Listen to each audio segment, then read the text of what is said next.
नमस्कार, आप देख रहे हैं 7 सी हिमाचल आजकल और मैं हूं दीक्षा कोहली। खबरों की ओर रुख करने से पहले नजर डालते हैं अब तक की मुख्य सुर्खियों पर। सोमवार को हुई कैबिनेट बैठक में सरकार ने मेडिकल भत्ते सहित कई कंप्यूटर ऑपरेटरों के मानदेय को बढ़ाने का किया फैसला। परिवहन मंत्री से हुई मुलाकात के बाद आखिर निगम कर्मियों ने वापस ली अपनी प्रस्तावित हड़ताल। मांगों को लेकर गठित कमेटी 6 महीने में देगी अपनी रिपोर्ट। विश्वविद्यालय से धरने प्रदर्शनों का दौर अभी भी जारी। पुलिस ने एबीवीपी के आधा दर्जन कार्यकर्ताओं को एहतियातन हिरासत में लिया। प्रदेश में जगह जगह हुई बारिश से मौसम हुआ सुहाना। सेब सहित दूसरी फसलों के लिए है लाभदायक। और अब खबरें विस्तार से। सोमवार को हुई कैबिनेट मीटिंग में प्रदेश सरकार ने कई अहम फैसलों पर अपनी मुहर लगाई। इसमें कर्मचारियों व पेंशन धारकों के मेडिकल भत्तों में 150 रुपए के इजाफे के साथ कंप्यूटर ऑपरेटरों के मानदेय को भी बढ़ाया गया है। इसके साथ ही बेहतर कार्य करने वाली पंचायतों को भी सम्मानित करने का फैसला कैबिनेट मीटिंग के दौरान लिया गया। प्रदेश सरकार ने कर्मचारियों व पेंशनरों को राहत देते हुए इनके फिक्स मेडिकल भत्ते में बढ़ोतरी की है। शिमला में मुख्यमंत्री प्रेम कुमार धूमल की अध्यक्षता में हुई कैबिनेट की बैठक में कर्मचारियों और पेंशनरों का फिक्स मेडिकल भत्ता 100 रुपए से बढ़ाकर 250 रुपए प्रति माह करने का फैसला लिया गया है। कैबिनेट ने ग्रामीण विकास विभाग में मनरेगा के तहत तैनात कंप्यूटर ऑपरेटरों का मानदेय 8,000 से बढ़ाकर 13,500 रुपए करने का भी फैसला लिया है। सरकार ने विकासात्मक योजनाओं को बेहतर तरीके से संचालित करने वाली पंचायतों को भी सम्मानित करने के लिए अटल आदर्श ग्राम पुरस्कार योजना भी शुरू करने का फैसला किया। इसके तहत बेहतर कार्य करने वाली पंचायत को राज्य स्तर पर 20 लाख रुपए, जिला स्तर पर 10 लाख रुपए, उपमंडल स्तर पर 5 लाख रुपए और खंड स्तर पर 2 लाख रुपए की राशि से पुरस्कृत किया जाएगा। इसके अलावा कैबिनेट ने भूतपूर्व सैनिकों और द्वितीय विश्व युद्ध के सेनानियों और उनकी विधवाओं को मिलने वाली सहायता राशि बढ़ाने को भी मंजूरी दी है। शिमला से ब्यूरो रिपोर्ट 7 सी हिमाचल आजकल। पालमपुर के सौरभ वन विहार में पर्यटक अब नौका विहार का भी आनंद ले सकेंगे। पूर्व मुख्यमंत्री शांता कुमार ने रविवार को यहां 65 लाख रुपए की लागत से निर्मित नौका विहार झील जनता को समर्पित की।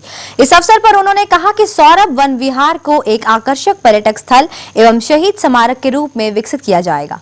वरिष्ठ भाजपा नेता एवं पूर्व मुख्यमंत्री शांता कुमार ने पालमपुर में स्थित सौरभ वन विहार में नौका विहार झील को जनता को समर्पित किया। इस अवसर पर आयोजित जनसभा को संबोधित करते हुए उन्होंने कहा कि सौरभ वन विहार को एक आकर्षक पर्यटक स्थल एवं शहीद स्मारक के रूप में विकसित किया जाएगा। यहाँ चंडीगढ़ की तर्ज पर रॉक गार्डन और मैसूर की तर्ज पर वृंदावन गार्डन के अतिरिक्त हर्बल गार्डन भी स्थापित किया जाएगा। इसे बनाने का संकल्प उनके परिवार के लोगों ने, मैंने वहीं पर गांधी ग्राउंड में किया था, सौरभ कालिया के पार्थिव शरीर के सामने।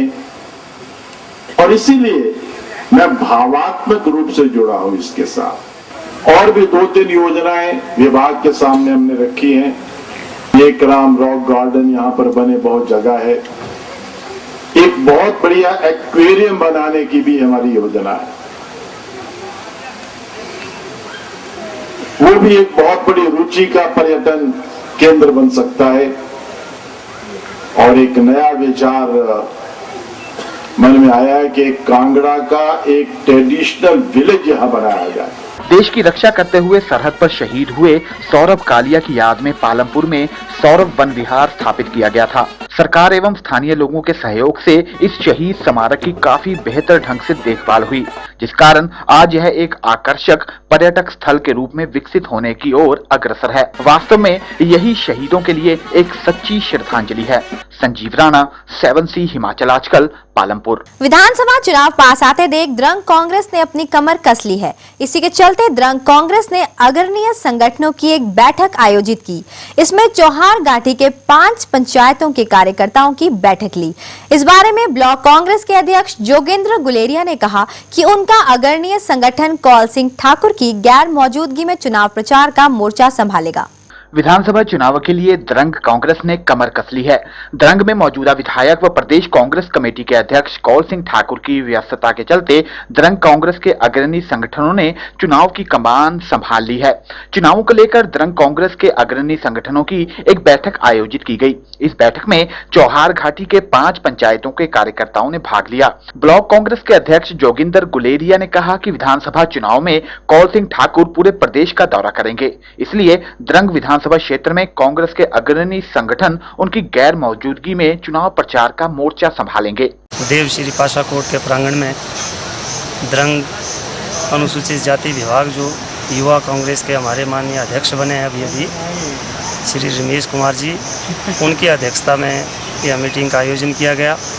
उस सिलसिले में हमारे यहाँ सभी पदाधिकारी उपस्थित हुए और सभी ने एकजुट होकर के यही एक दूसरे से जो है रिक्वेस्ट की, प्रार्थना की कि कांग्रेस पार्टी की मजबूत किया जाएगा। और चूँकि ठाकुर कौल सिंह जी हमारे यहाँ के स्थानीय विधायक हैं और उनका जो है इतना व्यस्त कार्यक्रम है, उनकी व्यवस्था को देखते हुए सभी ने संकल्प लिया देव पाशा कोर्ट के प्रांगण में कि उनकी अनुस्थिति में सभी जो है मिलजुल कर काम करेंगे और कांग्रेस पार्टी को मजबूत बनाने के लिए जो अपनी अपनी भूमिका अदा करेंगे। और जो आने वाला विधानसभा का चुनाव है उसमें जो है ठाकुर कौल सिंह जी की जो 8वीं बार जीत को जो है सुनिश्चित किया जाएगा और उनको भारी मतों से वहां से जिता करके भेजा जाएगा। कृष्ण भोज, 7C हिमाचल आजकल, पत्थर। सांसद राजन सुशांत ने एक बार फिर अपनी सरकार पर निशाना साधा है। उन्होंने कहा कि अगर हिमाचल में बीजेपी को बचाना है तो पूर्व मुख्यमंत्री शांता कुमार को अहम जिम्मेवारी सौंपनी होगी, क्योंकि विधानसभा चुनाव पास है और ऐसे में हिमाचल में नेतृत्व परिवर्तन की जरूरत है। उन्होंने कहा कि प्रदेश सरकार पेट्रोल पर से वैट कम करे ताकि पेट्रोल की कीमतों में कुछ कमी आ सके। मुझे जो लगता है उस स्थिति में भी भाजपा की जो बहुत बुरी दुर्गत होने वाली है शायद उतनी ना हो। दुर्गत तो फिर भी होगी, नहीं बचा पाएंगे। लेट हो गया। आप शांता कुमार जी को ये काम 6 महीने पहले सौंप देते तो शायद अब स्थिति हाथ से निकल गई। अब 2 महीने में क्या कर लो? इतनी गलतियां हैं कदम कदम पर। ट्रांसपोर्ट के खुलेआम पैसे लिए जा रहे हैं। ट्रांसफर एक उद्योग हो गया हिमाचल में। विधानसभा चुनाव की आहट पाते ही बिलासपुर में नेताओं को फिर से भाखड़ा विस्थापितों की याद सताने लग पड़ी है। इसी के तहत बीजेपी किसान मोर्चा ने यहां पर क्रमिक अनशन शुरू कर विस्थापितों को उनके हक दिलाने का आश्वासन दिया है।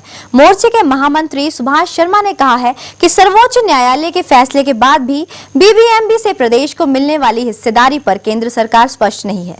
विधानसभा चुनावों की आहट पाते ही बिलासपुर में नेताओं को फिर से भाखड़ा विस्थापितों की याद सताने लगी है। भाखड़ा विस्थापितों की समस्याओं को उठाते हुए भाजपा किसान मोर्चा ने बिलासपुर में सोमवार को क्रमिक अनशन शुरू कर दिया। मोर्चा के महामंत्री सुभाष शर्मा ने सबसे पहले अनशन पर बैठकर इसकी शुरुआत की। मोर्चा का कहना है कि 60 के दशक से विस्थापन का दंश झेल रहे बिलासपुर वासियों को आज तक अपनी भूमि का मालिकाना हक नहीं मिला है और सुप्रीम कोर्ट के फैसले के बाद बीबीएमबी से हिमाचल प्रदेश को मिलने वाली हिस्सेदारी पर भी केंद्र सरकार स्पष्ट नहीं है। यह अनशन 20 जून तक चलेगा। कांग्रेस सरकार जो हिमाचल, बिलासपुर और हिमाचल प्रदेश के किसानों की विरोधी है और हिमाचल, बिलासपुर तथा किसान विरोधी निर्णय ले रही है, उसके विरोध में यह 3 दिन का अनशन हम कर रहे हैं। इसमें मैं 3 दिन तक पूरी तरह अनशन करूंगा और अन्य कार्यकर्ता 1-1 दिन का इसमें सहयोग देंगे। इस अनशन के दौरान हमने जो प्रमुख मुद्दे रखे हैं, एक तो बीबीएमबी का मुद्दा है कि भाखड़ा विस्थापितों ने देश की जनता को बसाया, देश को खुशहाल किया, लेकिन बिलासपुर को उसके बदले में मिला कुछ नहीं। उसको विस्थापितों का दंश केवल मिला है। दूसरा, हाइड्रो इंजीनियरिंग कॉलेज जो हिमाचल प्रदेश के भाजपा सरकार प्रोफेसर प्रेम कुमार धूमल ने बिलासपुर को दिया है, उसको भी रुकवाने का प्रयास हमारे हिमाचल प्रदेश के कुछ केंद्रीय मंत्री कर रहे हैं। एक उसका विरोध है। तीसरा विरोध हमारा हिमाचल प्रदेश के किसानों के साथ जो अनदेखी हो रही है उसके विरोध में ये अनशन है। कुलभूषण चब्बा, 7C हिमाचल आजकल, बिलासपुर। परिवहन निगम के कर्मचारियों ने अपनी प्रस्तावित हड़ताल वापस ले ली है। परिवहन कर्मचारी मंगलवार से 2 दिन की हड़ताल करने जा रहे थे, लेकिन संयुक्त संघर्ष समन्वय समिति की परिवहन मंत्री महेंद्र सिंह ठाकुर के साथ एक बैठक के बाद कर्मचारियों ने हड़ताल पर न जाने का फैसला लिया है। सरकार व कर्मचारियों के बीच गतिरोध समाप्त होने के बाद अब प्रदेश के लोगों को भी राहत मिलेगी। परिवहन मंत्री महेंद्र सिंह ठाकुर के साथ हुई बैठक के बाद परिवहन कर्मचारी संयुक्त संघर्ष समिति ने हड़ताल न करने का फैसला लिया है।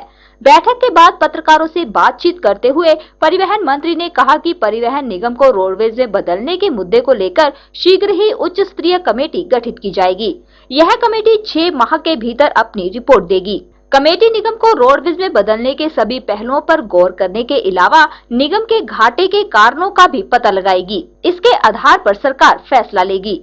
महेंद्र सिंह ने कहा कि परिवहन निगम के कर्मचारियों को दूसरे विभागों की तरह संशोधित भत्ते व वित्तीय लाभ भी दिए जाएंगे। इस बात को मैं कह रहा हूं कि जिस सौहार्दपूर्ण रवैये में हमारे जेएसी के मेंबर्स ने हमें सहयोग दिया है, उनकी रोडवेज बनाने की जो बात थी, हमने उसके लिए एक high power committee principal secretary ACS की अध्यक्षता में, जिसमें इनके जेएसी के 3 सदस्य होंगे, बाकी सरकारी सदस्य होंगे। 15 दिनों के अंदर जो है कमेटी का गठन किया जाएगा और उसके बाद 6 महीनों के अंदर जो है वो ये कमेटी अपनी पूर्ण रिपोर्ट जो है वो सरकार को पेश करेगी।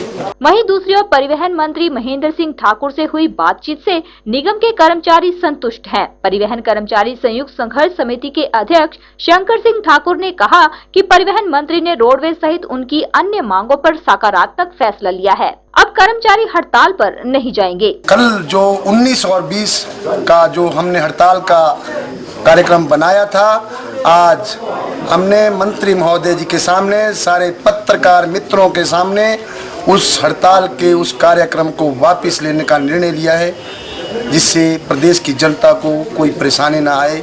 कल से पूरी प्रदेश की एचआरटीसी की सारी बसें अपने तय समय के अनुसार चलेंगी। गौरतलब है कि परिवहन कर्मचारी पिछले लंबे अरसे से अपनी मांगों को लेकर लामबंद थे।